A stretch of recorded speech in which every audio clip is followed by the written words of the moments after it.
So welcome everyone. On behalf of CSPA, I would like to formally welcome you to the 2021 CSPA AGM from the comfort of your homes. And if you're like me, you're probably dressed half nicely up here and wearing sweatpants on the bottom. For anyone that doesn't know me, I think I know probably most of you. I'm Izzy and I am CSPA's president. Oh, good, I have to say this in French now. Bonjour, au nom de la ACPS, j'aimerais vous souhaiter officiellement la bienvenue à l'AGR de 2021 de la CPS dans le confort de votre foyer. That's probably all the French I'm going to attempt for today. My apologies for that. Quite good. I don't get to talk French very often anymore. The AGM is an annual meeting for voting members of CSPA. Voting members consist of drop zones, provincial sport organizations, and clubs. That being said, we're always seeking to involve the registered participants of CSPA, and we encourage your involvement with the association. So, as chair of the meeting, I would like to officially welcome and recognize the registered participants in attendance, and thank you for taking the time to log in and learn about CSPA and how the association runs and represents you. I would also like to officially welcome and recognize the observers, whether you are a USPA member or other industry stakeholder that are in attendance, and I look forward to you learning more about what CSPA does and how we operate. I would now like to consult with the voting members if they wish to allow registered participants and observers to speak during this meeting. Any objections can be recorded simply by typing object in the chat box to the moderator. I'll give you all a minute to do that. And then Michelle, you can let me know if there are any objections. No objections. Excellent. Thank you, everyone. We encourage discussion and participation throughout this meeting, so I'm going to go over some protocols for conduct during the meeting. As this is our first virtual AGM, and yes, I realize what that means, we appreciate your patience with any tech or other issues that may occur, such as the Amazon guy. Hopefully those will be minimal at most. As everyone can imagine, things will be a little different this year with everyone attending virtually. A few things to note. Our moderator will be Michelle, CSPA's executive director. All microphones will be muted with the exception of myself and Michelle. If you're given permission to speak, you'll receive a prompt to unmute your microphone from the moderator. After you've spoken, please remute your microphone again, or we will mute you, and try not to take that personally. Please raise your hand in the reactions command box if you wish to speak. So hopefully everyone got a chance to check out where that is. After your question has been addressed, we're going to get you to unraise your hands. Once you've been unmuted by the moderator, please begin by introducing the name of the member that you're speaking for, so Drop Zone Club. Questions or comments can also be made in the chat box, which will go directly to Michelle. So we're going to try and make sure that when people have questions that we're communicating with each other and dealing with those questions. While the voting members have received advanced instructions for the voting platform, which was actually pretty easy, I did it this morning. When I present each motion to be voted on, we'll wait a couple of extra minutes to allow voters to ask any questions or begin a debate. And as always, a friendly reminder that personal attacks are not welcome and will not be tolerated. Before we begin, are there any questions on anything that I've mentioned and how today is going to go?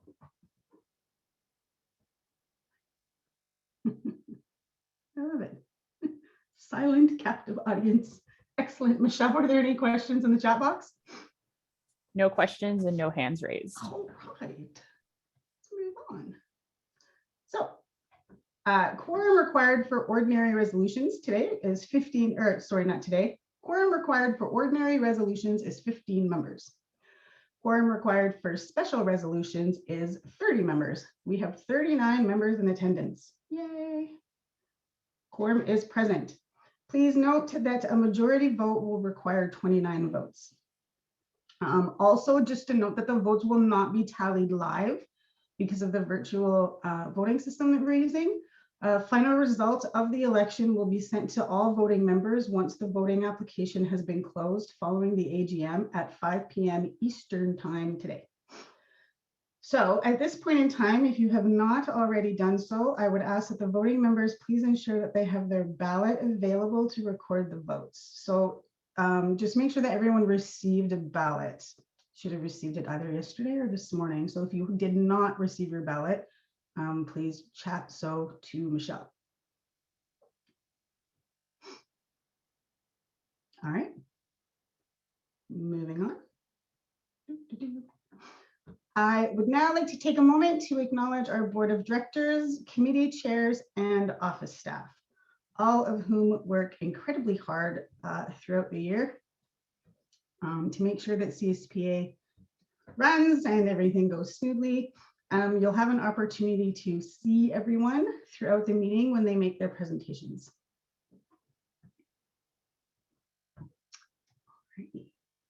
I won't read the list because it's a very long list. All right, the next order of business is approval of the agenda. This motion is made by Descenders Para Club, and this motion is seconded by Northern High Skydivers. It is moved and seconded to adopt the following motion. Be it resolved that the agenda be accepted as presented. Does any member wish to debate this? Nope.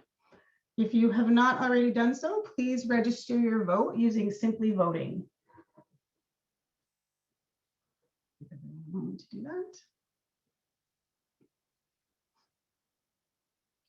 All right. And again, I cannot say whether the motion has passed or not because we don't have a record of the votes. So we're just going to move on. Next order of business is, does any member need to declare any conflicts of interest?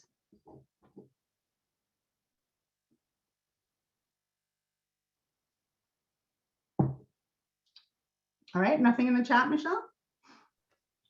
Nothing in the chat. Please. All right, there is no business to attend to per the meeting notice. Special business will follow later in the AGM. All right, the next order of business is the adoption of minutes of the 2019, oops. Sorry, that should be 2020. The 2020 AGM. This motion is made by Fizzy Skydivers, and this motion is seconded by Skydive Vancouver Island. It is moved and seconded to adopt the following motion. Be it resolved that the membership adopt the last minutes of the 2020 AGM for CSPA held at the Quality Inn, West Edmonton on March 7th, 2020. Does any member wish to debate this?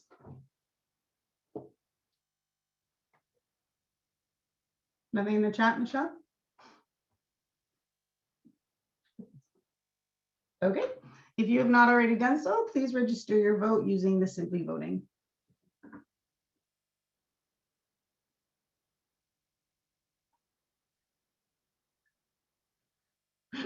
Now we're going to review the items that were tasked from the 2020 AGM.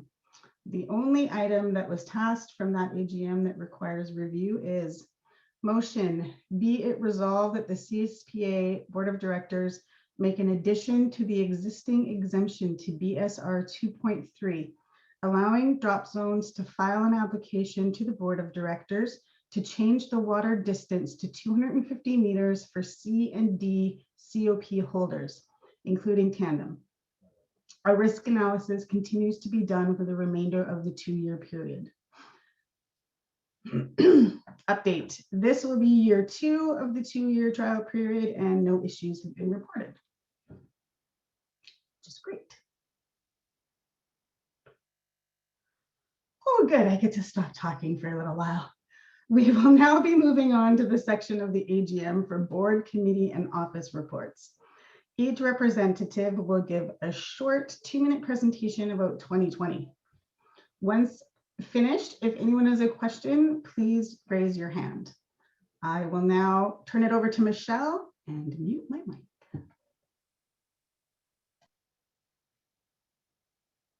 Good morning, everyone. So Ian will speak later, specifically addressing the financials, but I thought I'd just kind of have an overview with you guys of kind of where we stood last year. We had a better year than we expected with COVID, all things considered, but we still had a substantial drop in membership. We lost about 500 skydivers last year, and a big percentage of them were actually existing affiliations that chose not to renew. If you look at the statistics down below on that slide, we actually did pretty well for newer affiliations. And from what I heard from most drop zones, it was actually a really good year for new skydivers. So unfortunately, where we really lost out on affiliations was people just choosing not to renew their memberships because they weren't skydiving. That's really where we saw the loss. Izzy, next slide. COPs, we were pretty good, a lot better again than we expected. So we did see a little bit of a drop, which was expected, but overall it was still a pretty steady year. So we're hoping to see that number go up. You'll see the largest drops were really in solos and Bs. So like I said, a drop in the new skydivers joining the association, and then the more experienced skydivers slowly coming up and reaffiliating and getting new licenses. Next slide, Izzy. I would just like to take a moment to pat everybody on the back. This was the first year in 5 years that we have not paid out an insurance claim. So this was a really good year for that. So if you just wanted to take a look, I had this last year at the AGM and people were really curious with it, but it basically just shows out all the insurance claims that we've paid out in the last since 2015. But yeah, this year we had no claims, which was really good. Izzy, next slide. The defense fund, that's a different story. We had a few more of those in 2020. The biggest one is a lot of the Vancouver Island drop zones have been having airspace issues with NAV Canada. And so we used our, we helped them fight with their general counsel all the issues that they were having. We also had another drop zone that had to hire legal assistance to deal with some noise complaints from a municipality. And then we had 2 accidents that also went to trial. Next slide, Izzy. The last thing I'm going to speak to about, I think, yeah. The largest hurdle that we went over this year was implementing our new database. It was a very long and stressful project. So we migrated all of our data from our old system back in August and September, and then we fully put in the new use of the system in October. And then we did a lot of the backlog, and then we launched it public a little bit later. We're still internally trying to fix some things and still customizing. One of the things we've noticed is there's a lot less automation. Our previous database was custom built for everything that we did, but it didn't allow us to evolve because it was an older system and there was nobody that could really continue to custom build it, which was one of the main reasons that we reverted back and started looking at a new system. So this new system allows us to evolve, and it allows us to grow and create new ratings, new flow processes and everything, but it's not as automated as the old system used to be. My last feedback for everybody is before the season gets super busy is to follow the instructions online, go log in, use it, see how your profile is, how you can see it, because as the season starts to go, we're probably going to get a lot more questions from people. So if you haven't already done so, go take a look at it.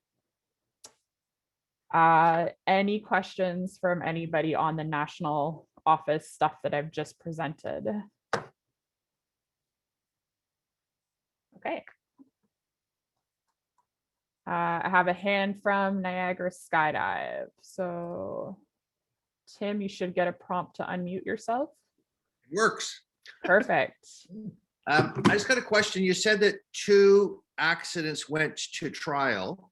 And what I would like to know, without disclosing any, confidential information, is there anything that the rest of us operators can learn from whatever the issues were that went to trial? Sorry, trial was probably the wrong word to use.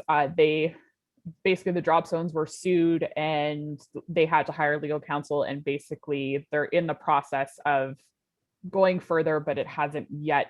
They're kind of in the waiting game to now. They've sent their responses and now they're just waiting for those responses to come back.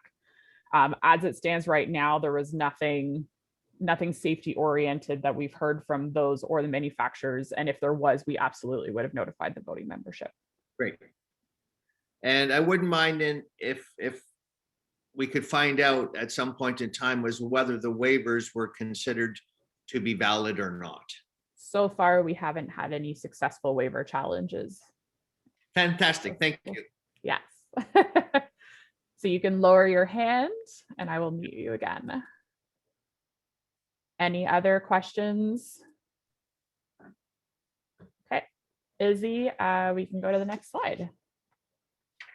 Okay, now we are going to move on to the committee reports. Oh, Michelle, still you.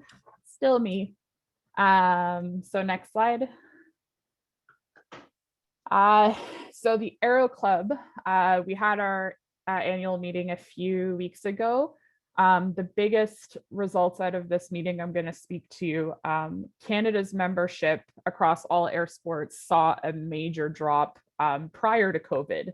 And so we actually saw an additional drop because of COVID. So with that reduction in membership a couple of years ago, they applied to the ISC to get, and the FAI to get a reduction in their membership class.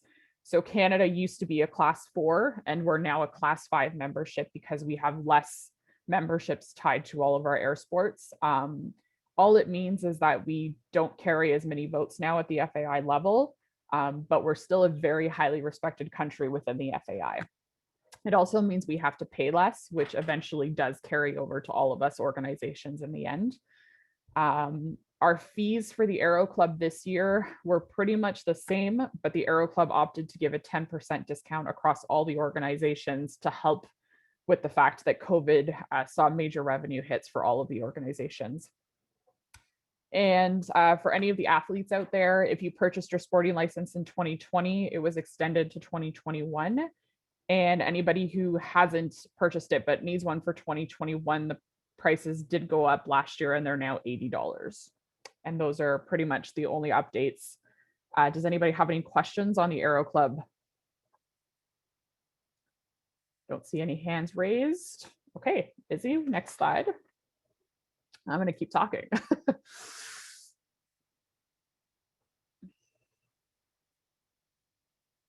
Izzy, next slide. Sorry, I was muted. Joe is waving his hand frantically at his screen. Joe, do you know how to use the raise hand button? Because we're not always looking at people's videos. So let me scroll down. Fine, Scott out of Toronto. Just wait, Joe, you're muted.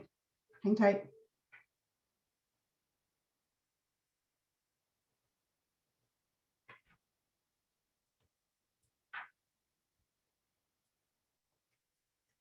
Sorry, it's just Joe Chow has a question. There he is.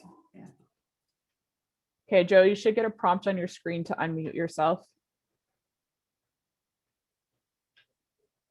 There we are.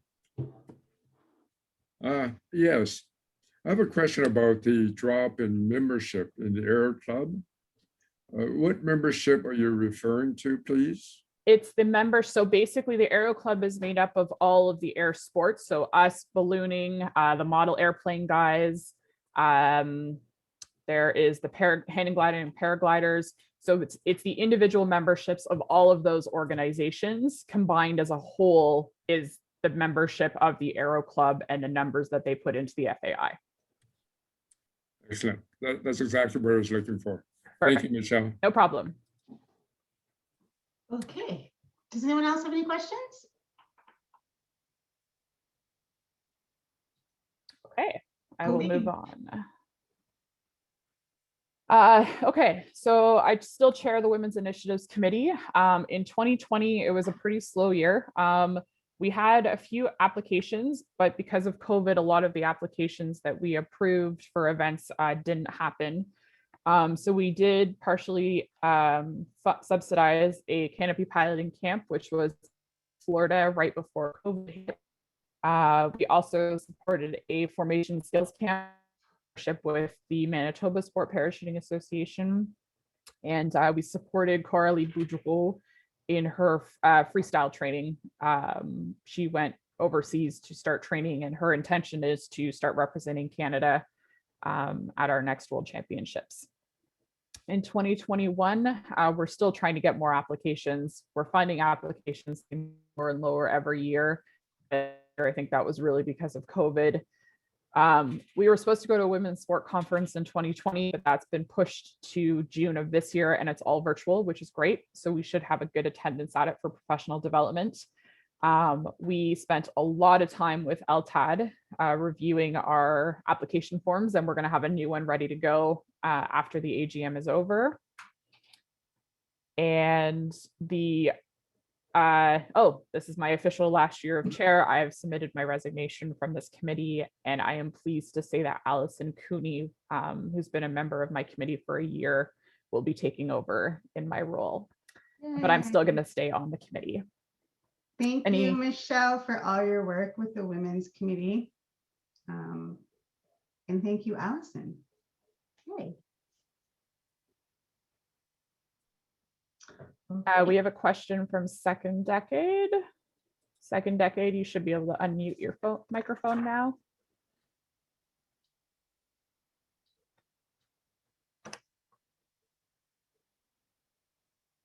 Yeah, you hear me? We can hear you. Okay, do you hear me? We do. You can hear me? Yeah. Yes. Yeah. Oh, sorry. Okay, I got a poor connection here, that's why. I'm just curious to know, I don't see any. Okay, Joe, your feed is cutting out. Could you type your question to the chat box? Sure.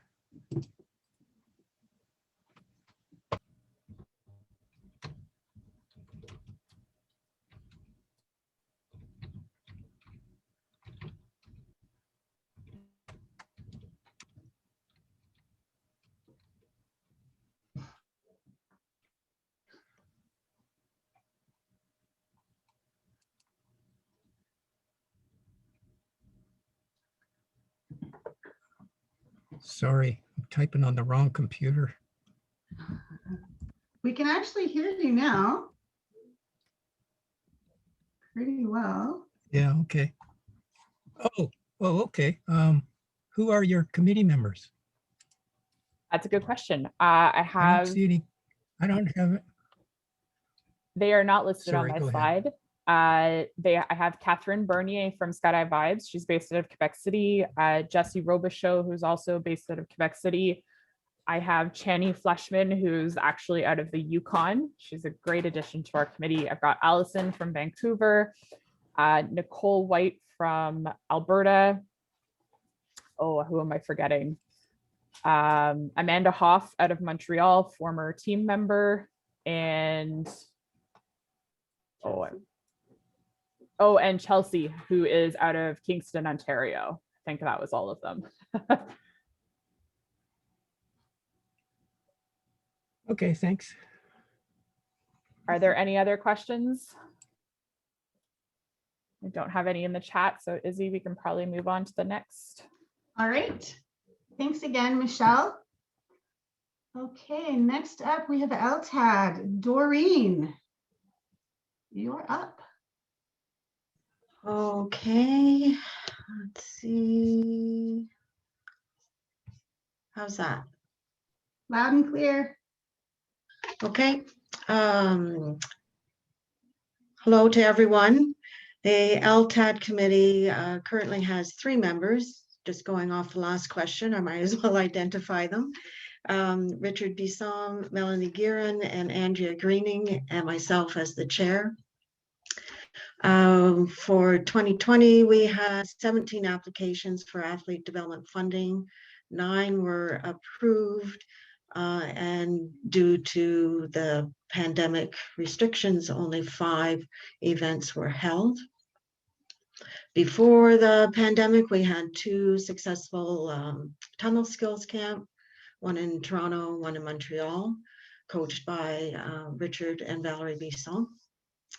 And for 2021, as Michelle mentioned, the LTAD committee collaborated with WIC to really revise the application, hopefully making it easier for people to provide all of the details that we need first time around and to make the application process easier.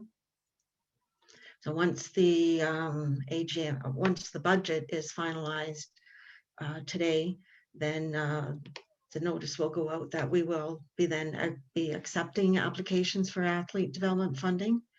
And if things go well with everybody getting vaccinated who wants one and things opening up, hopefully we'll be able to plan some more tunnel skills camp, and we have touched base with the tunnel in Calgary about planning a skills camp for that location.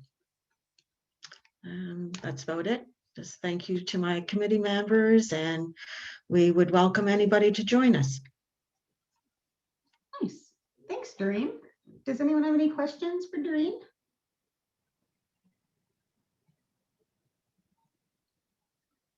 I don't see any. Michelle? There are no hands raised and no messages in the chat box. All right.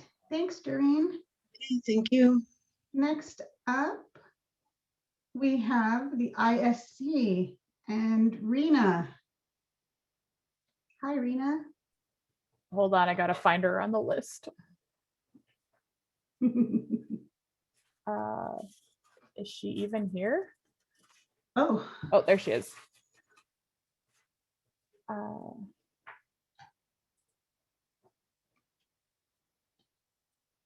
Okay, can you hear me? we got you. Okay. Well, sorry, I have my other computer crashed, so I'm trying to deal with my phone. Anyway, I guess you have all read my report. It's pretty thorough. There are a couple of big things. As you know, the competition schedule has been turned upside down because of 2020 and COVID, but we've come up with a new plan as to how the competitions will go and world championships and world cups and how they'll progress for the next few years. One of the big things coming out of this meeting this year from the plenary was that the FAI has sort of cleaned its own house, and they've realized that they've had a lot of failed initiatives, and things such as the World Games were not going anywhere, and they were boondoggles and wasted a lot of money. So they're pulling back all their efforts, and with the new president and the new executive board, they will start to focus on competition and records and pull back to those areas only, and not try to create some Olympic style FAI events until, well, we'll see what happens in the future, but at the moment they're pulling back and tightening their belts. And so they feel that from now on, they're going to be fiscally responsible. They're certainly focused on being transparent, and believe that everything looks good for the future. They've said that before, so we'll see. Only time will tell whether or not that's correct. On to Russia this year. Because of the WADA decision and then the subsequent CAS decision, we're still trying to go ahead with the Mondial in 2020. There has been a letter sent by the FAI to WADA outlining the reasons why we believe that the Mondial cannot be moved. The amount of money expended so far by the host and the preparations are so far underway that to drop it now would be very difficult for the organizer. Not only that, but it's such a big event. You'd have to split the World Championships up into 7 different World Championships and send them out across the world. And nobody's willing to take them on, not at this late stage. So they want to keep Mondial intact, and hopefully, God willing, COVID will subside enough that people can go to the event. We're at the point now, final decision will be made at the end of April. But it also has to include a decision by the FAI as well. Depending on the amount of judges, they might have to cut those back because of the expenses. The organizer has signaled that he will go ahead with it all, even with minimal participation. But that doesn't necessarily mean that people want to go with minimal participation, because the World Championships is a World Championships, and you don't want to be declared a world champion if there are only 4 teams to compete against. So anyway, as I said, a letter was sent to WADA asking for this exemption, and a letter has been received back from them asking a bunch of different questions. So there's no clear path forward yet to say whether or not the Mondial in 2021 will take place. So we're still in a holding pattern. Other than that, I believe that everything's in my report, and I thank you all once again for allowing us to attend the ISC meetings and to work on Canada's behalf. Thank you very much. Thanks, Rena. I'm sorry, you had another slide there and I didn't move to it. Oh, I'm sorry. My I'm bad. sorry. There you go. No, and the one thing I forgot, and Vera's name was like shining right in my face. Vera was elected as ISC Bureau's recording secretary. So that means we now have 2 Canadians on the Bureau. Yay. Yeah, so I think that's quite something. Congratulations, Vera. Congrats, Vera. Awesome. Thanks, Rena. Does anyone have any questions for Rena?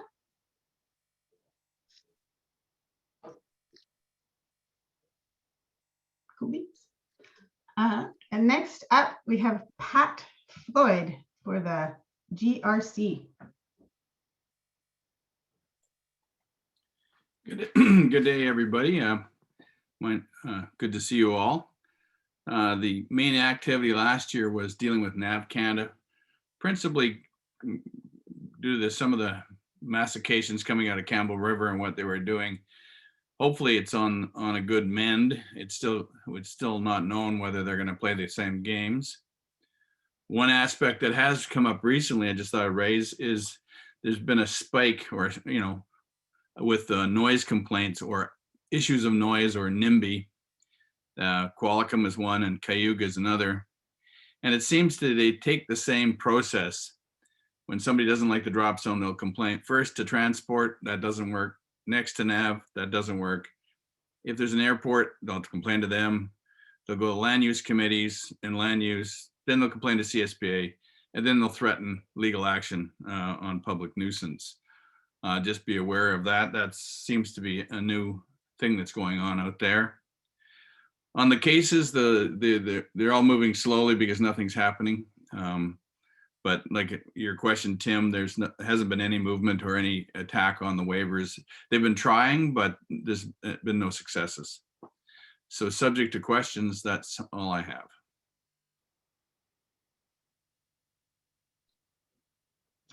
I was just going to say Tim has a question. Thanks, Pat. Michelle will unmute you. Okay,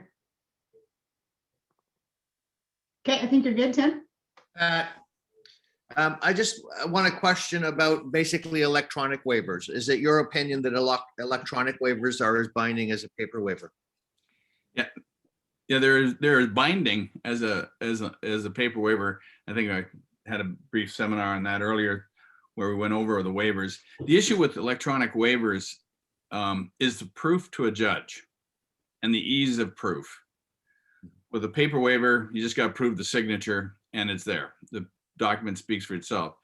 If you've got to get somebody to show where the database is, how the program is, how it's captured, and prove that is actually the document, it just it causes some potential for errors, and it is more difficult to prove in a court of law. It's just as enforceable, but just got to prove it the same way. Prove that that person read that document and signed that document electronically. That's all.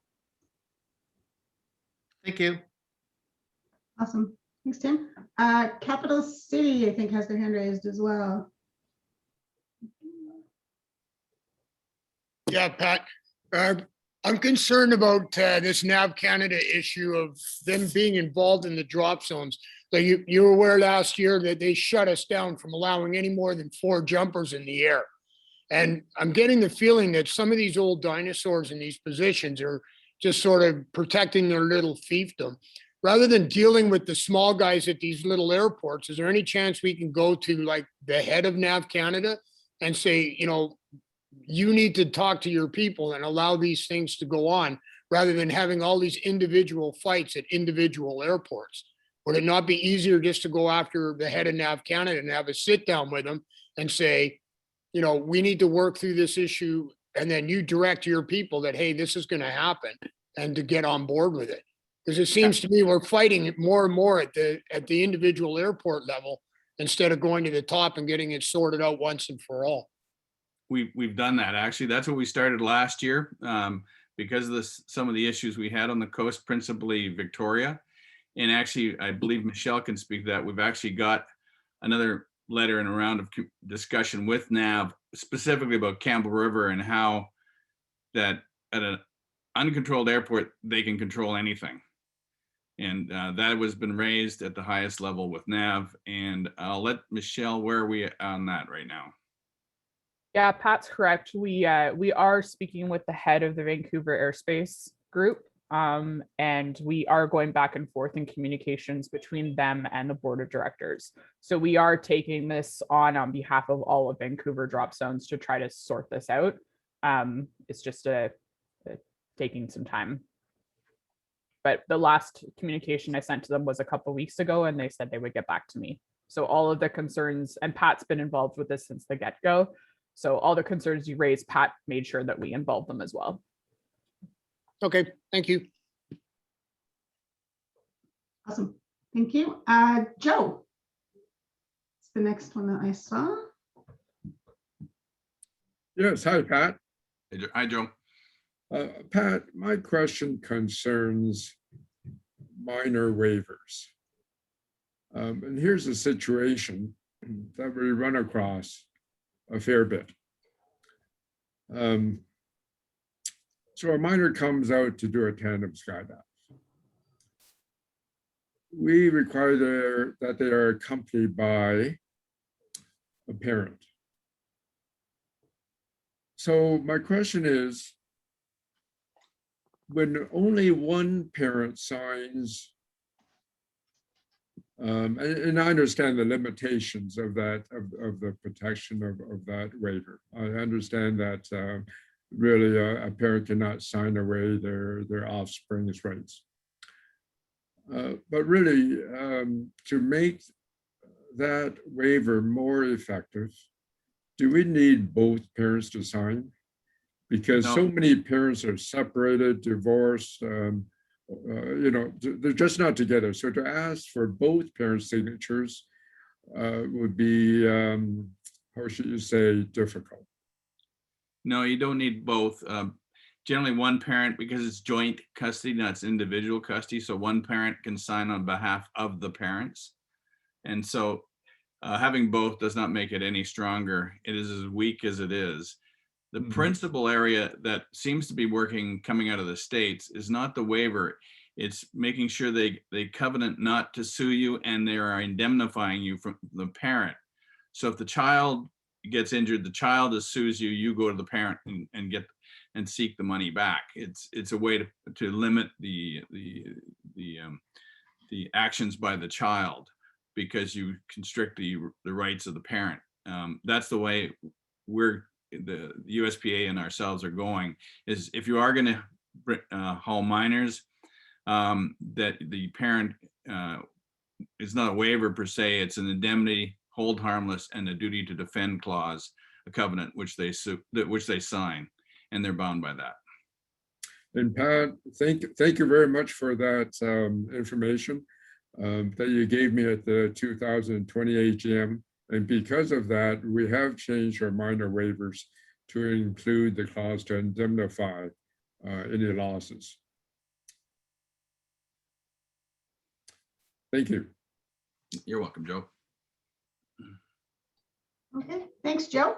Are there any more questions for Pat?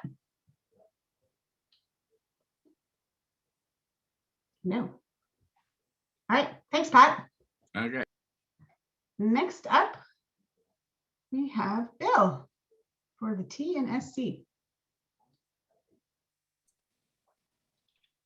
Well, Hi, Bill. okay, so what we got planned for what we did in 2020, we had our board, our technical safety committee annual meeting was done in December by conference call, obviously because of COVID. It went well. We finished up some old business. The new business that was discussed was updating the EGR manual, working on the rigor ratings being accepted by the FAA and USPA. We're starting to work this quite shortly with Canadian smoke jumpers to develop a rigor rating specifically for them. And I'm trying to convince someone to get a regular technical safety committee article in submission in Canberra. We're slowly trying to convince someone there. We trained, riggers trained in 2020. We trained 10 rigor A's, 5 rigor A1s, and we did 2 rigor A1 conversions from one was from the military, the other one's from the FAA. We did a rigor A1 conversion from the FAA, and we did a rigor B conversion from the FAA. So our instructors have been quite busy. There's a course I hear coming up in BC that's having 9 candidates. Good luck with that, Rob. The last thing I wanted to mention was the members of my committee, myself, John Davies, Rob McNeil, Ben Stevenson, Marie-Eve Days, Kenita Vanstone is our board director liaison, Lindsay Stewart, Allison Cooney, and Ned Ambris. So we have a committee of 8, and with our liaison is 9. We're quite large, but we're actually quite a big committee. And I'd like to thank everybody that's on the committee and for all the work and everything that we've done in the last couple of years since I've been here. Anyway, are there any questions? Indeed. Thanks, Bill. And yeah, thank you to everybody on your committee. Brian has his hand raised. Hey, Yeah, Brian. good morning, Bill. I've been asked by more than one rigger to ask the following questions of you. 2 questions. One is that they used to get on a regular basis technical safety bulletins, emails, updates on certain issues from the manufacturers or certain incidences that have led to reoccurring of the same things where they should be notified, hey, pay attention to this. Things like cutters and AADs type of thing.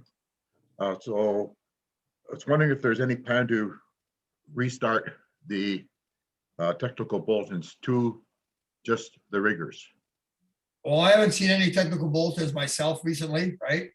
But we have all started a system management system with CSPA, and any reports that come up with improperness or recalls or anything are listed in there, and that's accessible through the CSPA site. Okay, thank you. Second question was paper seals. Yes. Where are we with paper seals, and what stops somebody from creating their own paper seal and slapping it on and bypassing the whole security system of the seals? And if we have a paper seal here in Canada, will it be accepted outside of Canada? Okay, so actually all the research has been done. The board of directors actually accepted it probably about 18 months ago, okay? the actual process that Canada has accepted is in the CSPA website. It's accessible. I just read it the other day. We can't stop people from not using our procedure, right? I don't know how we police that, but we've also recommended that they don't use it in the US. Mind you, when I did our research, we found that most drop zones are not checking rigs anyway. They're actually just checking the packing data cards. And that goes for almost all the drop zones. Eloy is still checking rigs. And Deland, no, Paris is checking, but the rest of them are pretty much, they didn't care what we sealed it with. They cared if the packing data card was a date. I had really good support from all the manufacturers I talked to. I discussed this with all the manufacturers. Everybody, even in the USA, in the FAA rules, it states that they must seal with a lead seal. So for US people, that's never going to happen. But as long as we're in Canada, all the manufacturers we're fine with it, with us using it. But any more questions on that, or did I describe that quite well? No, that's good answers. Thank you very much. Perfect. Any other questions? I think that's it. Thanks, Izzy. Thanks, Bill. Okay. Taking right along. Next up is the CWC, Monique. Good morning / afternoon, everyone. Okay, so similar to the COP data, we had a bit of a slow start, obviously. Uh-oh, I'm frozen. No, I'm okay, sorry. I have absolutely no idea if anyone can hear me. Yeah, sorry. Oh, you're good. Yeah, there's no feedback mechanism. This is awful. Got you. After a slow start, we were able to run 36 courses, which is a bit below the 10-year average, but isn't as dismal as we thought it might be in April and May. So that's good. We reset the currency requirements to 60% of the normal for 2020 for the obvious reason, and we've extended that into 2021. We were planning a learning facilitator seminar that has been postponed to 2021 as well. We implemented our grandfathering or grandmothering, I guess, invites for Coach 3 for wingsuit and canopy piloting. So that was a kickstart to both of those programs by basically inviting people to become Coach 3s / recognized subject matter experts in those areas, as opposed to suggesting that they apply. We started work on Coach 3 Free Fly and canopy formations, which is exciting. There were also some manual updates and COP updates, some of which are just in the finalization process and some of which have rolled out. For 2021, we are moving on with Coach 3. We're working on Free Fly and canopy formations, and we're looking to get our Free Fly progression guide published as our first priority there.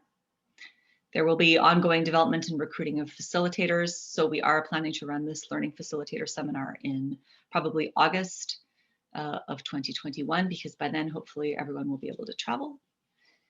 We've started a rewrite of PIM2A. We're happy to make that a community project, meaning if anyone is interested in participating in writing or editing a certain section of PIM2A, please raise your hand and wave it around and let us know.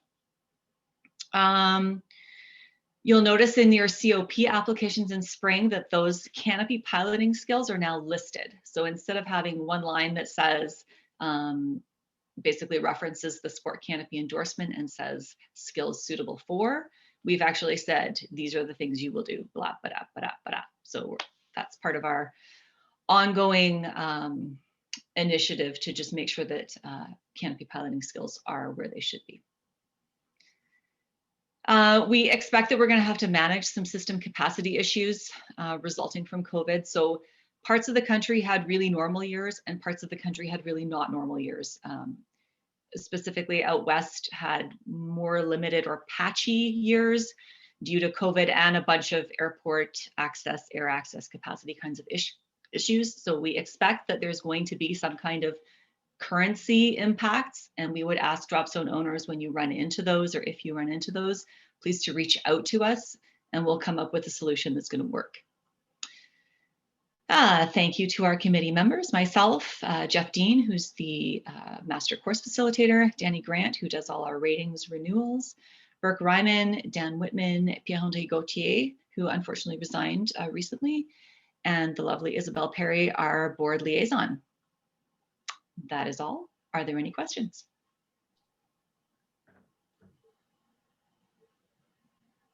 No questions? Monique's like, yes. Usually no complaining is a good thing. Awesome. All right. Thanks, Monique. And oh, guess what? Still you, Comp Dev.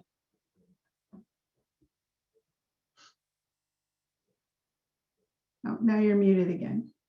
I think I can unmute you. Hang on. There we go. There, it's good now. So competition development, we did nothing in 2020. We didn't so much as exchange an email, to be perfectly honest. For 2021, we will continue to encourage trained candidates to move through their NCCP modules. And same thing with the facilitators for the program, and look for interest in a 2022 course. We do continue to believe that the content has value to the competition community and to the advanced skill training community. A lot of the Coach 3 stuff crosses over really nicely with the Comp Dev stuff. So anyone who's looking to kind of spiff up their coach rating would be encouraged to read some of the competition development material and consider attending that course. Any questions? Yay. All right. Thanks, Monique.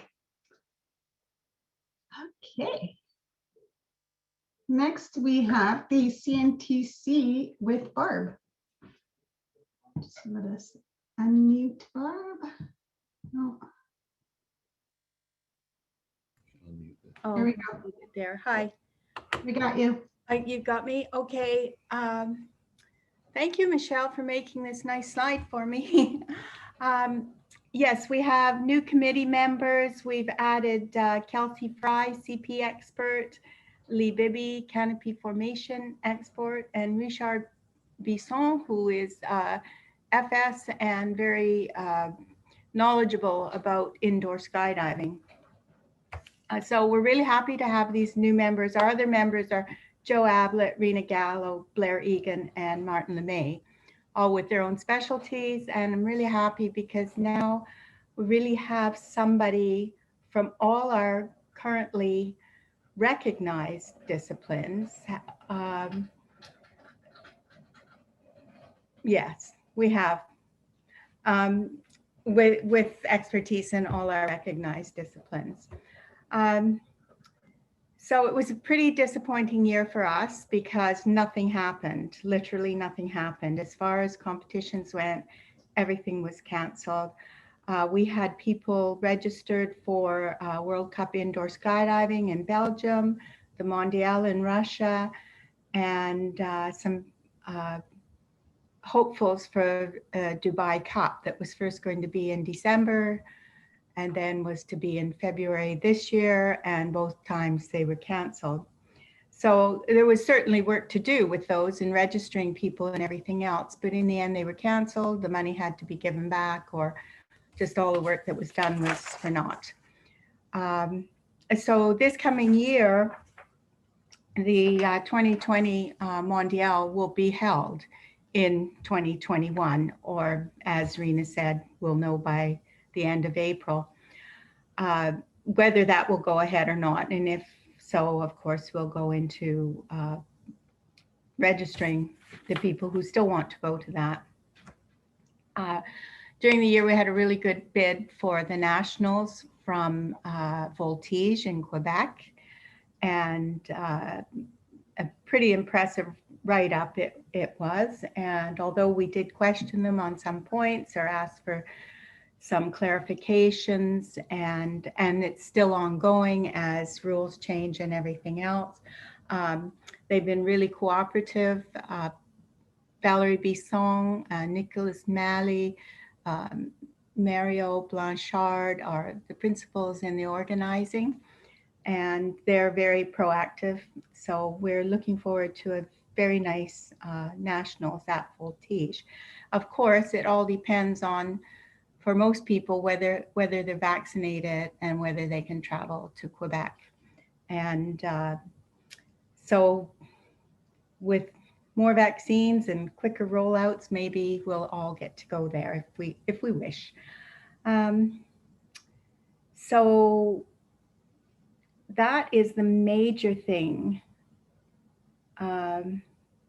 And if the nationals does take place, it will be the selection competition for the teams going to the World Championships in Eloy in 2022 for most disciplines except style and accuracy, which will be held in the Czech Republic. We are also looking at hosting a canopy piloting nationals separate from the nationals at Voltige. If it happens, it will follow directly on the nationals. It requires a lot of cooperation from a lot of people. The board has allotted us some funds, which is very generous of the board considering the financial situation. But on the other hand, it's not nearly enough to cover all expenses. So we're looking for a lot of volunteer support. And we should know pretty soon. March 10th, I think 2 days ago, was the deadline for some declaration of intent. So I think Michelle and I will be talking about it in the coming week. So if it does happen, it's directly following that weekend. And the idea being is that most of the officials are already in have already been transported to Quebec, which for how many days? Cuts down on, it's actually 4 days. It's, well, Saturday, Sunday are setup days, competition are Monday and Tuesday. So every time somebody asks me what happened in 2020, I say nothing happened. And really, for a lot of us, nothing happened. However, in Quebec, we had canopy formation records in the full break sequential, 16 points, 16 persons, 2 points. And in the sequential, the new rules, the 22 persons, we had a 2 point, a 3 point, and a 4 point, 2 point, 3 point, and 4 point records, all at Voltige in August. And then in Ottawa, we had a 10-way speed record by some ladies. And that was, I didn't put how many people, I think it was 10 people. Well, of course it has to be 10 people. Anyway, so as every year, I like to thank the registered participants who have helped us with our work, and also to my committee members for the patience this year of being on a committee where really nothing happened. And that's about all I have to say. Awesome. Thanks, Barb. I could say any questions? Any questions? No? Okay. No questions. Thank you, Barb. Okay, we have 2 committee reports left. For anyone that's wondering if we're going to take a break, we will be taking a break after those. So hang tight for 2 more. The next one is the judging committee with Randy. Good day, everyone. As with what Barb just said, effectively, we have no competitions. So as a result, we didn't have a lot of internal work to do. I'd just like to point out that we still have the same 4 board members, Rena Gallo, Vera Asquith, Neil McGrath, and myself, and we'll continue as that committee. Our total number of judges has dropped a little bit in the last year with retirements that we've had. So we're now down to effectively 10 active judges. 7 of them have national ratings or above, and 3 of them are the portfolio a provincial with portfolio level, which is the one level just below the national level. As far as our regular business, we updated the competition rules, as is a normal annual process. But in addition to that, this past year, Vera Asquith did an enormous amount of work in updating our judge training process. And what took place was our level 1 judge training competition rules were restructured so that they mirror the actual competition rules, which will allow us to, when we update them each year, update them much faster. So now we have a set of competition rules that have embedded links in them, which provide various instructional information or little judging tips that are used when we go through our level 1 judging courses. So again, thank you to Vera for all that work and effort. As far as the current issues that we're going through, the currency, of course, when you have no competitions, it's difficult to maintain your currency. But because we do it on a 3-year scale, we are okay to carry on for the next couple of years. It's just that if we have another year of very few competitions, then it will start to put a lot of pressure on our maintaining currency. The progression, again, without actual competitions, it's a challenge to bring people up. And what our focus is to increase the 3 provincial with portfolio judges to the point where they become national judges. And so we're going to have to be selective in providing them the opportunities that they need in order to improve their ratings. The other thing that we've advanced a little bit, not as much as I had hoped, was to look at the policy with respect to juries for nationals in collaboration with the CNCC. And we have yet to finalize what we're going to propose to the CNCC to have our discussion with that and then forward it to the board for approval. The last thing, which in fact is a little bit of good news, we had this year meetings and did them by virtual. So that was worked well as far as we were concerned. I think we'll probably continue that for the most part. The other part is the judges seminar options. Recently, we've got word from Brian, our IT expert, that our in-time system is in fact available online on the cloud. And what that means is it's possible for us to be able to do a seminar online. This would reduce significantly the cost of traveling, getting everybody there. In addition, it would allow us to invite all of the judges to be able to do it because they'd be participating from wherever. Now, what we have to do is do a little bit of fine tuning and questioning what the actual cost would be to run a seminar similar to the one that we had done in the past. It sounds like it's going to be significantly less, but we just want to make sure we ask the right questions so that we get a really good grip on what the cost would be. And if that's the case, we'll probably attempt to try and do that before nationals to allow all our judges to get a little bit extra practice and prep for the nationals itself. That's the only thing I have to add is I just want to pay a special thank you and recognition to Rena, who gave her report and failed to mention the fact that, of course, this year she received and accepted the award from the ISC, and it was the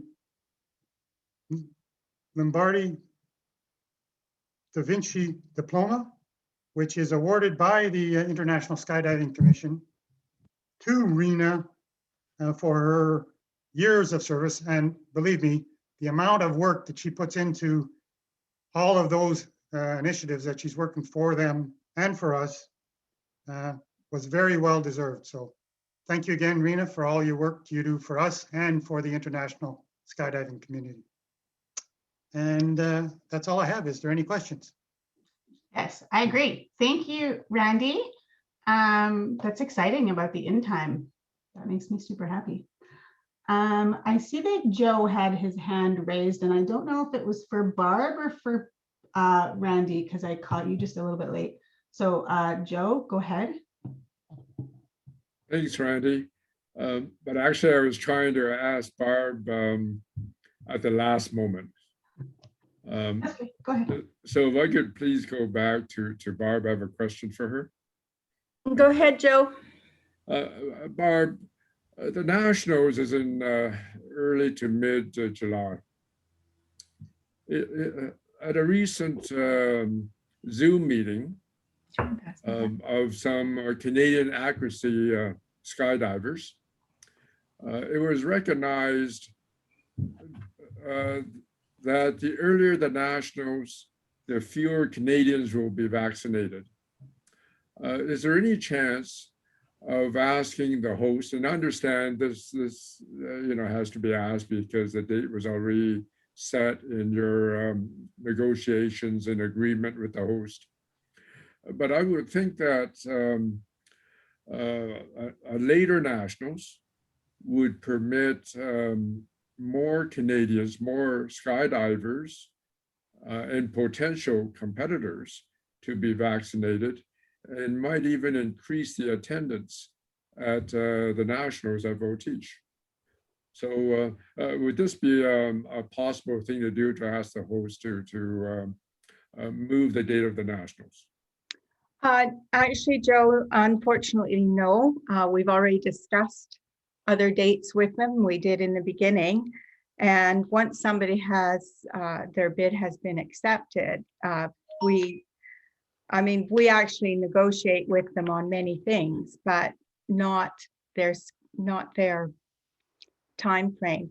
They've already looked at all the various different time frames.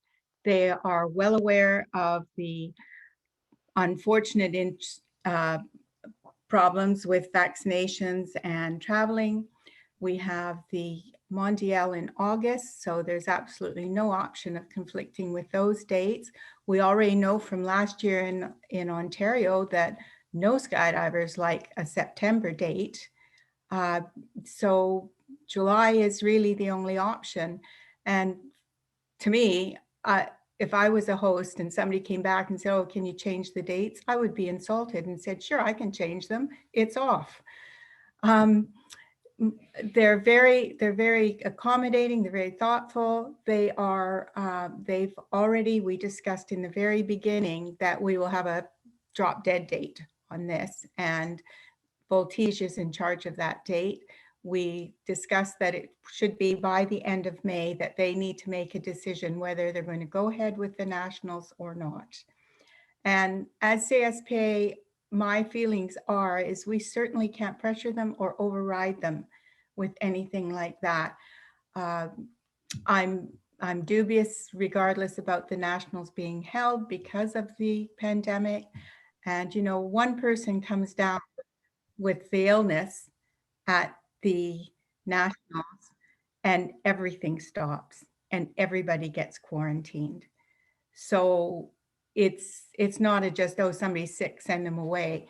So they're well aware of the risks, and I believe that they will make a very good decision. Last year, they had the best record as far as CSPA was concerned for running their operations. So I feel they're very competent, and I have every confidence in them. So unfortunately, there's just not enough months in the year for what happens in Canada. So it is July. And if you want somebody to ask them that, it won't be me. You'll have to get somebody else to do it. Okay. Thanks, Barb. I understand. Okay. You're welcome. It's a difficult year to really host anything. It's very hard. Not as hard as last year, but it's still hard because we don't know, whatever we plan, we don't know that it'll even go forward. Mm-hmm. So they're doing a lot of work, and they're very on to this. So we're just hoping for really good Nationals there. And as most of our competitors come from Quebec, they may have enough people anyway to make it quite a nice competition. Mhm. Okay, Very good. Thank you. okay, sorry. Thank you, Barb, Joe. Does anyone have any questions for Randy? Randy thinks he's off the hook. Maybe he's not off the hook yet. Maybe he is off the hook if there aren't any questions. Look at you. Okay, thanks, Randy. And last but definitely not least, we have Campera with Annalie. If you are here, I don't see you. Yes. Hello. Hello, everyone. So I'll be quick. Despite the odd year that we've all mentioned, Campera actually did quite well this year. We were able to put out our 5 regular issues from January to December, each of which were 48 pages. So a turnout, like reader turnout, was really good. 95% of articles that I received this year, all were just given to me. I didn't have to seek out much. So that was really helpful. And I think it had to do with a lot of grounded skydivers having to be creative and decided to write in not being able to skydive. So I guess that was kind of a good thing this year. Vic continues to be our dedicated layout designer, Vic Lefrancois. And Ned is still managing our ads. So that's the team. Looking forward, oh, and again, I have to mention our translators. We've kept the same translators. We haven't onboarded anyone new recently, and they've all been really great and a really awesome team to work with. Things to look forward to, 2021 is already underway. Our January-March issue was 48 pages again this year, and it's actually currently getting printed and should be shipped next week. So that's exciting. And we're going digital. I'm not sure how much I'm allowed to say. We're still at the very early stages of this, but we have chosen a digital platform that we'll be working on. So it will give the readers the choice to either have a digital or print version of the magazine. And it's also going to open up a lot for our advertisers. We've lost a few this year, unfortunately. And if Ned wanted to chime in, I believe she's here right now. If she wanted to talk more about that, you're more than welcome to, Ned. But because we aren't a digital platform, a few advertisers dropped. And of course, that is our major source of income is our advertisers. So this is going to really open that up. And we're really looking forward to getting started with that. So that should be happening within the next few months. But yeah, that's it on my end. Super exciting. I'm super stoked for that too. Thanks, Anna. Ned, did you want to say a few words or? Sure. You guys got me loud and clear? Good. Yep. To Anna's point, and Michelle's been a big help with this too. We had to wait for the new system for everybody to be able to do this. But in regards to advertising, like we lost some path this year. We lost vertical suits. We almost lost PD, which is really concerning. But you know, we're talking about advertisers that are full page advertisers that we're starting to lose. So Vigil no longer advertises with us either. So I'm hoping and very optimistic that we'll be able to bring back some that we've lost and hopefully gain some more. Australia went 100% digital, and I've talked to Susie about that. The US has a combination of both, so I've been in touch with them as well, just trying to get some feedback on how we can get advertisers. But to Annalia's point, we're still going to keep doing print. I want to stress that. I don't want to freak anybody out. We're still doing print and digital, but it will hopefully start generating some more revenue, and that's going to be my goal over the next few months anyways. Awesome. Thanks, Ned. It's hard work going all after all those advertisers. Yeah. Thank you guys for both of you for what you do. Rob, Capital City. Yeah, I got a quick question. Is the long-term goal to go just digital?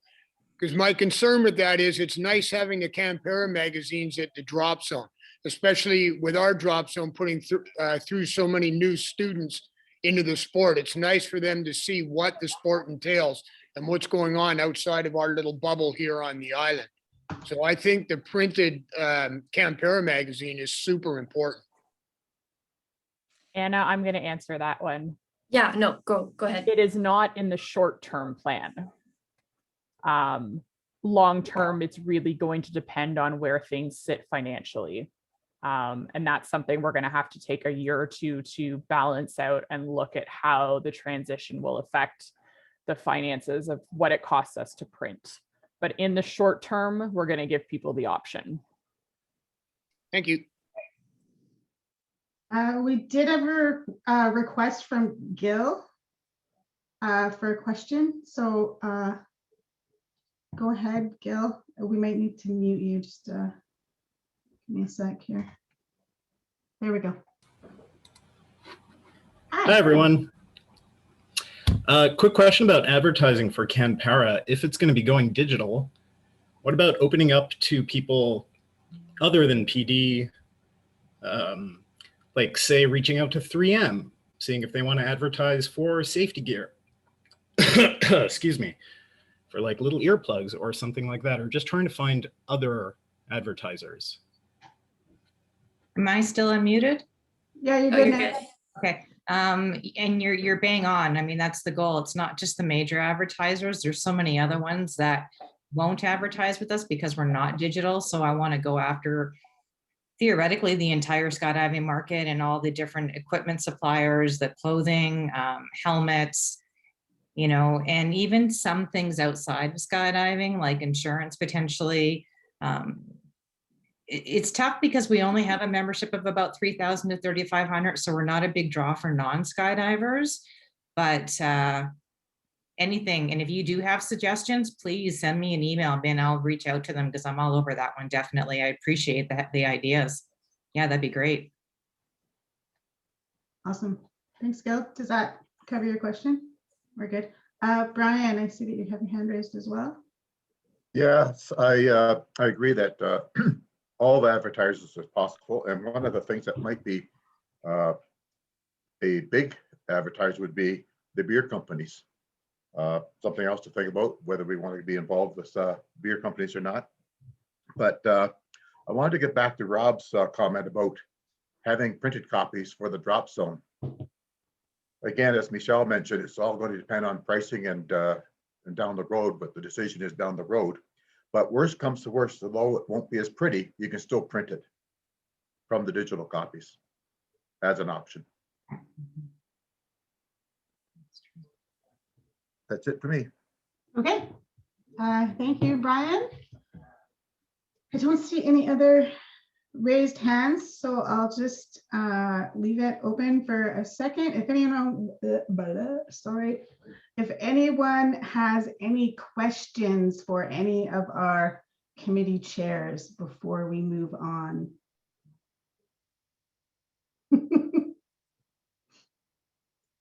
No. Excellent. All right. Thank you to all our committee chairs and committee members. You guys are the best. Seriously. Okay. So this motion is made by Skydive Vancouver Island. This motion is seconded by Descenders Para Club. It is moved and seconded to adopt the following motion. Be it resolved that all reports be accepted as presented. Does any member wish to debate this? I think we're good. Okay, if you haven't already done so, please register your vote using Simply Voting. Okay, so as promised, we're going to take a break. I think that 10 minutes should be enough, I hope. So it is 11:19 Alberta time. So if everyone could come back for 11:30, we'll take a long 10. I will see you all at 11:30. Thank you. They get, and then the next is collected for Eloy or Yeah. for 2022. That hasn't changed. Yeah, okay. The financial statements in the note, they have to bring to the attention that the plan of spending the money in 2020 didn't happen. Okay, that's perfect. Thank you. At least you know I read your stuff. Thank you. Thanks, Barb. Thank you. Chilliwack, Michelle, did you still have something to say? I was just going to quickly address Barb. Bear in mind that when the financial statements were drafted, it was prior to the ISC meeting.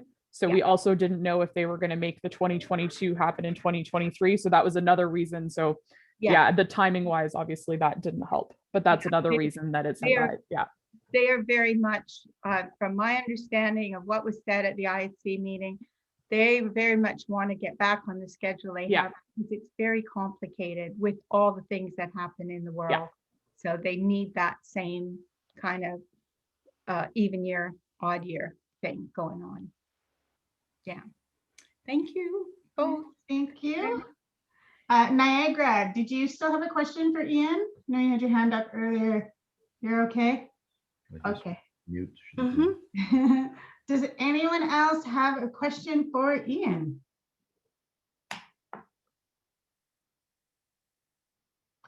Cool. All right. Thanks, Ian. You're welcome. I like. Whoop. You got muted there. Sorry. That wasn't me, by the way. I didn't mute you. Okay. So this motion is made by Descenders Para Club and is seconded by MSPA. It is moved and seconded to adopt the following motion.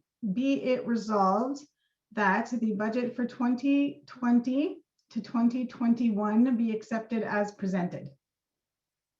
Does any member wish to debate this? Going once. Okay, thank you. If you have not already done so, please register your vote using Simply Voting.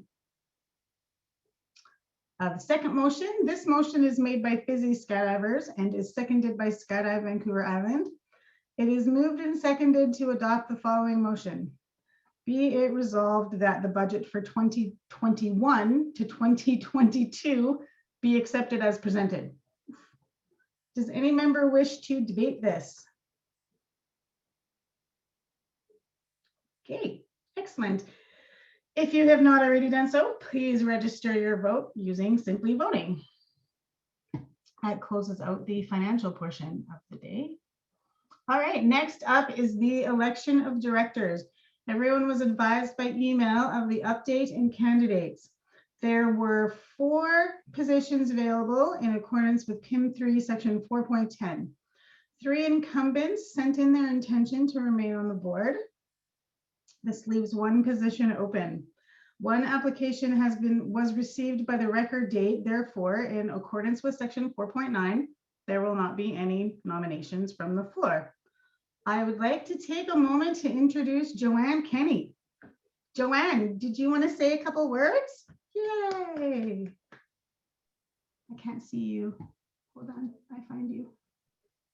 Did you? I'm gonna put you on the spot. I'm unmuting myself. I hope that's okay. Hi, everyone. I've probably met most of you in one format or another. Whether you remember me or not is another story. But you can believe that I remember each of you. I've been a registered participant with CSPA since 2003. My experience, and one of the reasons why I wanted to be part of the board is, of course, because I love the sport of skydiving. I want to always have, you know, my toe in the water, so to speak, and be a part of making sure that this great sport in Canada continues. I have experience as member at large, director of a board, other positions on board of directors in my professional capacity as a nurse practitioner for various nursing associations really across Canada. I've had an opportunity to jump in Atlantic, Eastern and Western provinces and central provinces, just not in the prairies yet. I've had a chance to skydive in the States and in the Maldives recently. And I've done a lot of training at various drop zones and had an opportunity to do training at several of the drop zones represented here today. So thank you for letting me say hi and tell you a little bit about myself. And I look forward to having an opportunity to work with all of you and jump with all of you and just be with all of you in whatever capacity that happens in. Amazing. Thank you, Joanne, and welcome. Okay, so it is proposed to declare Jason Warren, Jean-Slay Brunet, Brian DiCenzo, and Joanne Kenny to the Board of Directors. This motion is made by MSPA and is seconded by Northern High Skydivers. Does any member wish to debate this?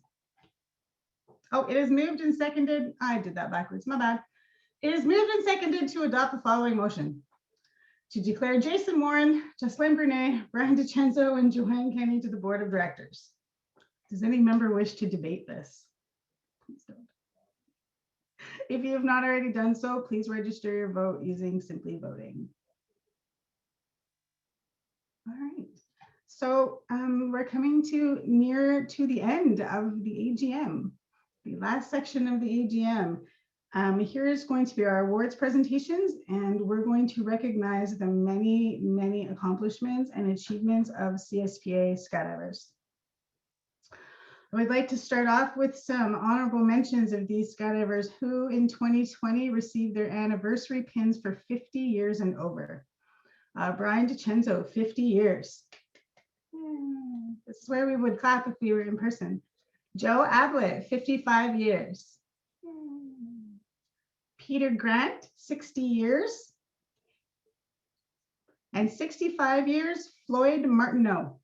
Amazing. That's amazing. I love that. Okay. Spoiler. This award, the Leonardo da Vinci Diploma, this year we were pleased to submit an accepted nomination on behalf of Canada for an FAI award. This award was established in 1970 by the FAI and is presented once a year to an individual who has obtained the following, amongst other criteria: successfully fulfill the function of chief judge at least twice at an international competition and at least once at a world parachuting championship, or fulfilled at least 3 times consecutively the function of international judge at a world parachuting championship. It's Rena. Yay. This year, as I said, the award was presented to our very own Rena Gallo. Rena, did you want to say a word or two? No, I just wanted to say thank you very much. It was a big honor, and I was very humbled by it. And I'd like to thank everybody. And I don't really have much to say. It was a big deal for me, and I'm tickled pink. Thank you, everybody. Thank you. Well done. Thank you, Rena. Okay. Next up is the Kathy Johnson Service Award. This award is awarded to an individual in recognition of the outstanding contribution and dedication which they voluntarily provided over a long period of time in support of our sport of parachuting and to the association. For the last couple of decades, his enthusiasm for CP and his many medal-winning performances at World Championships has served to energize CP participation and competition in Canada. This expertise has had a fundamental effect on training, progression, and safety matters for many CSPA members. Although involved commercially in Flight 1 and canopy control training courses, both in the US and Canada, his expertise has nevertheless been instrumental in the development of canopy control techniques, and specifically in CP training techniques that have greatly benefited and advanced the CP discipline here in Canada. He's been a go-to guy for CP topics, rules, training, and national team makeup, and has assisted the competition and national teams committee on these topics over the years. He's an avid coach as well as tandem instructor, AFF instructor, wingsuit instructor, and is pro exhibition rated. This individual has made an outstanding contribution in support of skydiving in Canada and is worthy of this award. I'm honored to present this award to Jay Maletsky. I do not know if Jay is here. I do not think so. He is not. We tried. That's cool. Thanks, Jay. I had the honor of taking one of his courses once. It was awesome. Okay, we have another Kathy Johnson Award to give out. This skydiver has made his mark both as a world medal winner and volunteer over the last 20 years. As a volunteer, his contributions include the following: helping to organize 3 CSPA national competitions, serving as meet director of nationals, helping to organize large star national record attempts, an avid coach in FS and VFS, a member of the CSPA Competition and National Teams Committee, past member of the CSPA LTAD Committee, participant and co-conductor of various training camps across the country. He's brought prestige to CSPA as a member of the SS Subcommittee of the International Skydiving Commission, organizer of the CP World Cup and CP World Championships at Farnham, Quebec, has been an inspiration due to his competitive success to all CSP members who dream of reaching the podium. This individual has made an outstanding contribution in support of skydiving in Canada and is worthy of this award. I'm honored to present this award to Martin LeMay. Love all the silent clapping. I'm going to guess that Martin is not here either. Negative. I'm correct. Congratulations to both. Very well deserved award. Next up, we have the Glenn R. Masterson Memorial Trophy. This was initiated by the Canadian Sport Parachuting Association in March of 1979. This trophy is to honor the memory of Glenn R. Masterson, who was a pioneer in the sport of parachuting. This prestigious trophy is awarded to the individuals who have performed heroic actions or for contributing to the advancement of our sport. This nominee started jumping in the mid-60s and was awarded a Kathy Johnson Service Award in 1999. During that 34-year period, his volunteer service included club executive, CSPA instructor, CSPA rigger, member of CSPA's Competition and National Teams Committee, and service as both a CSPA and FAI judge. In the last 20 years since 1999, he has continued his judging work with yearly attendance at all levels of competition, serving as principal, event, and chief judge, both here in Canada and the US, as well as recent international service in Dubai. He may now be the Canadian judge who has attended the most Canadian national competitions in the past 40 years or so. As well, he has attended annual judging seminars and as a course conductor, held numerous training courses for new and progressing judges. He's a founding member of the judging committee, and along with his work with the Competition and National Teams Committee, he's been involved in updating and revising CSPA's competition rules and CSPA's judge rating program. As well, he has served on the CSPA Long-Term Athlete Development Committee, LTAD. Apart from his long service to competitive judging, he has also served at numerous exhibition jumps and Canadian record attempts. In addition, he's a past drop zone operator and commercial pilot. 50 years of service from the club to the international level is evidence of a steadfast service and a big heart of dedication, and it is only appropriate that he be awarded CSPA's highest service honor. I am very honored to present this award to Neil McGrath. Yay! Would you like to say a few words, Neil? You should. I'm sure there's many other people much more deserving of this award. I'm totally humbled by it. Thank you very much. You're very welcome. I think it's very well deserved. Oh, ha, surprise. Kanina's up.